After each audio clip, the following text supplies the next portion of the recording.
vous consacrez un chapitre entier au lien entre le diabète de type 2 et les maladies cardiovasculaires. Vous dites qu'il faut prendre ces liens très au sérieux. C'est quoi ce lien?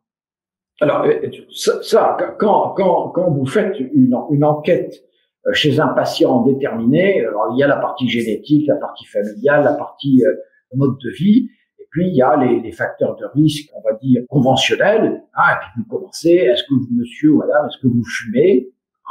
Deux, est-ce que vous êtes diabétique?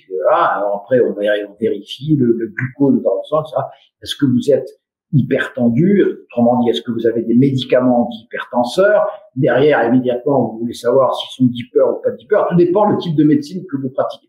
Vous pratiquez la médecine de précision, vous commencez comme ça, et puis ensuite, vous approfondissez. Donc là, tabac, diabète, hypertension, surpoids, sédentarité, pas d'exercice physique, etc. Voilà, alors, le diabète fait partie, c'est probablement avec le tabac, le facteur de risque, on va dire, traditionnel, le plus important de faire un infarctus ou un accident vasculaire cérébral. Il y a différents mécanismes qui expliquent plus ou moins pourquoi le diabète provoque des accidents cardiovasculaires. Par exemple, avoir trop d'insuline, ça c'est pas bon du tout. Il vaut mieux avoir trop de glucose que trop d'insuline, pour simplifier. Mais en fait, on s'est rendu compte qu'il y a deux types de diabète. Pour simplifier, il y a le diabète de type 1, qui est une maladie auto-immune. Voilà, le patient, malheureusement, il a détruit les cellules du pancréas qui fabriquent l'insuline, donc il est obligé de se traiter avec de l'insuline. Alors là, c'est des patients qui sont très éduqués, généralement très intelligents, et qui ont compris qu'est-ce qu'il fallait faire pour ne pas faire de complications cardiovasculaires avec leur diabète de type 1. Et là, il y a eu des progrès formidables. Mais ce sont des patients rares. Dieu merci. Il y en a de plus en plus. De plus en plus de maladies auto-immunes en général, et donc de plus en plus de diabète de type 1. Mais le principal problème qu'on a, c'est le diabète de type 2. Et le diabète de type 2, il y a différentes phases évolutives. Mais, voyez, écoutez bien ce que je veux dire, c'est une maladie du mode de vie. C'est une maladie du mode de vie, avec tout ce qui va avec, c'est-à-dire ce sont souvent des gens qui n'ont pas une nutrition correcte, ce sont des gens qui n'ont pas assez d'activité physique, etc.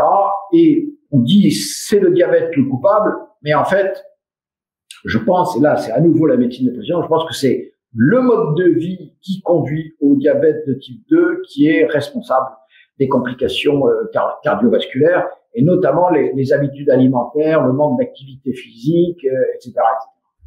Quelles sont les complications cardiovasculaires, les dangers cardiovasculaires chez les gens qui sont diabétiques de type 2 ou prédiabétiques éventuellement de type 2? C'est l'infarctus et c'est l'accident vasculaire cérébral. Okay. Voilà, il y a des études qui ont été faites qui prouvent qu'il y a un lien entre avoir diabète de type 2 et infarctus AVC. Oui, bien sûr, oui, il y a un consensus là-dessus. Maintenant, la question c'est, est-ce que je vais améliorer le pronostic en corrigeant le glucose? Est-ce que je vais corriger ce risque en diminuant le glucose? Puisque la définition du diabète de type 2, c'est d'avoir un glucose, ce qu'on appelle la glycémie, c'est mesuré par les médecins. Est-ce que c'est une glycémie trop haute? Alors, chacun, là, c'est un peu comme le cholestérol et l'hypertension artérielle. Les chiffres varient en fonction des années, des écoles et des industriels qui financent les études. Mais bon, il y a un consensus pour dire que s'il y a du glucose dans les urines, ça, c'est pas bon. C'est vraiment un diabète de type 2. C'est autour de 1,6 grammes par litre. Mais entre 1 et 1,6, vous voyez, c'est, voilà, supérieur à 1, ou certains disent que c'est un diabète de type 2. Alors, si vous êtes à 1,4, est-ce qu'en vous donnant un médicament qui va vous remettre à 1, est-ce que vous diminuez le risque cardiovasculaire? C'est la vraie question. Vous proposez d'ailleurs une et c'est pas évident. Voilà, malheureusement, c'est loin d'être évident. Et je reviens là sur cette idée-là. L'essentiel, ce n'est pas de diminuer le glucose. L'essentiel, c'est de repérer chez la personne en question, c'est à nouveau la médecine de précision, quels sont les facteurs de mode de vie qui font qu'il a un glucose un peu élevé. C'est un peu comme avec les deeper, non-deeper. Quels sont les aspects du mode de vie qui fait qu'une personne n'est pas deeper? C'est plus important que le chiffre de pression artérielle, c'est plus important que le chiffre du glucose. Et comprenez bien que là, ça va ensemble, hein. Souvent, les diabétiques de type 2, ce sont des mauvais deeper. Ils ont une tendance à l'hypertension artérielle aussi. Et ceux qui sont des non-deeper sont souvent des gens qui ont une tendance au diabète de type 2. Et le problème du diabète de type 2 et de l'hypertension, comme du surpoids, comme de la sédentarité, vont souvent ensemble. C'est chez la même personne qu'on va trouver ce type de facteurs. Et donc, on se retrouve à nouveau avec les facteurs de prédisposition à l'hypercoagulation, l'intoxication de l'endothélium par le système nerveux autonome. C'est un cercle vicieux. C'est ça qu'il faut envisager. Casser. Voilà. C'est ce que vous préconisez. D'ailleurs, vous plaidez pour une nouvelle définition du syndrome métabolique. Pourquoi nouvelle? Alors, pourquoi? Parce que la définition classique du syndrome métabolique utilise des paramètres biologiques qui n'ont aucun sens. Je vais vous en donner deux.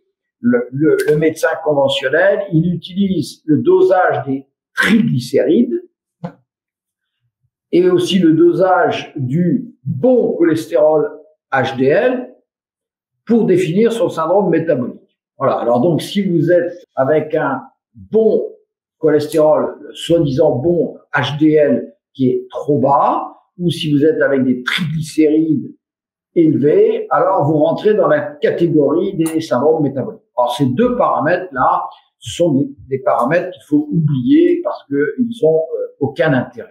Vous voyez, le bon et le mauvais cholestérol, je l'explique dans différents bouquins, dans des conférences, etc. Ce sont des concepts stupides, hein, le bon et le mauvais, pourquoi pas la brute et le truand aussi. Ça n'a pas de sens. Ça n'a pas de sens. Et on le sait maintenant. On le sait tellement parce qu'on a eu sous la main des médicaments extraordinaires qui nous permettaient d'augmenter, ces médicaments n'ont pas été commercialisés d'ailleurs, mais par contre ils ont été très très bien testés dans des essais cliniques. C'est ce qu'on appelle les anti-CETP, des gens qui voudraient aller vérifier, mais ça c'est dans le livre, qui permettent une augmentation de 100 à 120% du bon cholestérol. Et donc là, vous êtes complètement dans protégé. Vous êtes protégé, vous êtes à l'abri d'avoir des AVC, des infarctus.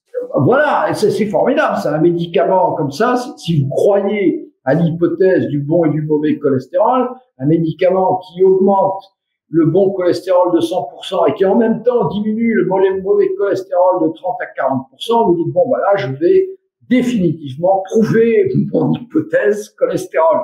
Ce fut un échec extraordinaire. 4 essais cliniques publiés dans des grands journaux médicaux avec un échec total. Vous vous rendez compte que ça, c'est déjà oublié. Ça date des années 2015, 2018. Et c'est déjà oublié alors que vous avez là sous les yeux la démonstration que le concept de bon cholestérol, c'est stupide.